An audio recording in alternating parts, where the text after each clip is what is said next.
Throughout the era of slavery, enslaved women suffered immense abuse and suffering that is often overlooked.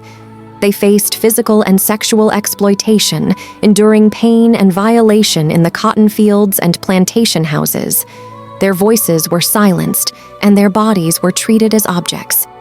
It is crucial to bring attention to their untold stories, expose the unimaginable horrors they endured, and recognize their unwavering strength and resilience. Enslaved women during the slavery era faced unimaginable hardships and a unique set of challenges. Denied of their basic human rights, they were subjected to various forms of abuse and mistreatment that targeted their bodies, minds, and spirits. Physically, enslaved women were subjected to grueling labor in the fields, enduring long hours of backbreaking work under harsh conditions. They were often overworked, malnourished, and denied proper health care. In addition to the physical abuse, enslaved women also suffered from sexual exploitation and assault. Forced sexual relationships, known as bedwenching, were a common occurrence, where enslaved women were violated and forced into sexual encounters against their will. Let us look at the case of Celia Slave. Robert Newsom, a yeoman farmer, acquired approximately 14-year-old Celia, who was born around 1835, in Audrain County in 1850, to act as his concubine after his wife had died the previous year. However, this purpose may have been masqueraded as acquiring a domestic servant for his daughter or as a same-aged companion for his youngest child, Mary Newsom. On the way back to Callaway County, Newsom sexually assaulted Celia for the first time. Newsom housed Celia separately from his other 5 slaves, all male, in a cabin close to the main house. Celia became involved with George, one of Newsom's 4 adult male slaves, and began sharing this cabin with him by the beginning of 1855. Celia had 3 children, at least one of which was indisputably Robert Newsom's. In early 1855, Celia, approximately 19, conceived for the 3rd time, and the father of the child was uncertain. At this time, George demanded Celia cut off her relationship with Robert Newsom. Celia repeatedly requested, demanded, and threatened Newsom to stop abusing her sexually. On June 23, 1855, when Newsom came to her cabin that night, Celia struck Newsom twice with a large stick, killing him with the 2nd blow. She burned his body in her fireplace while her 2 children slept through. The confrontation.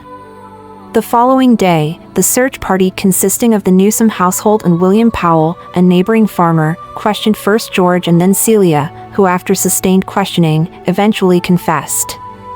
Celia repeatedly denied George's involvement in the planning or execution of the murder, as well as the disposal of the body. After Celia's arrest, George was sold to another family. Celia's testimony does not appear in the trial records because at that time in Missouri, slaves were not allowed to testify in their own defense if their word disputed a white person's.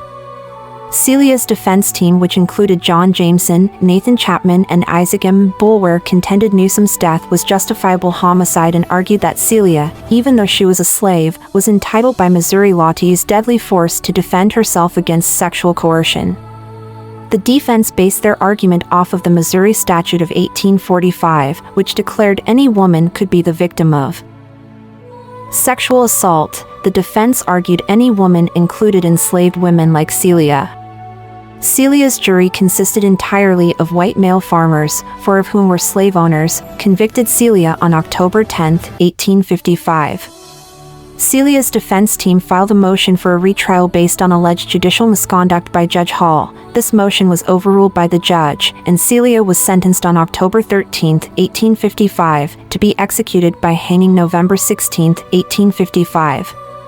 The defense appealed to the Missouri Supreme Court, but the judge did not grant a stay of execution.